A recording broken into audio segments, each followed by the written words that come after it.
વડોદરાના સાવલી હાલોલ રોડ પર રાણીપુરા નજીક રાષ્ટ્રીય પક્ષી મોર મૃત હાલતમાં મળી આવતા વિસ્તારમાં ચકચાર મચી ગઈ। ઘટના સ્થળે રોડની બંને બાજુ મોરના પીંછા વિખરાયેલા જોવા મળતા ઘટનાને લઈ અનેક સવાલો ઊભા થયા છે। ઘટનાની જાણ એક જાગૃત નાગરિકે તાત્કાલિક વન વિભાગને કરતા ફોરેસ્ટ વિભાગની ટીમ સ્થળ પર દોડી આવી હતી। ટીમે મૃત મોરનો કબજો મેળવી જરૂરી કાર્યવાહી હાથ ધરી છે।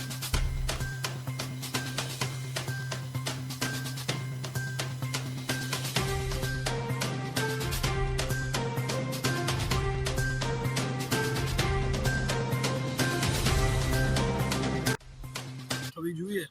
હજુ સુધી 1 કલાક ઉપર થઈ જવા છતાં પણ સાવલી ફોરેસ્ટની ટીમ હજી સુધી આગળ નથી પહોંચી। અમારું રાષ્ટ્રીય પક્ષી મોરનો મૃતદેહ લઈને હું અને મારા મિત્રની ટીમ સાથે અમે આ ઘટના સ્થળે જ બેઠેલા છે। એટલે ફોરેસ્ટની ટીમ આવે એના પછી એના મૃતદેહને અંતિમ વિદાય માટે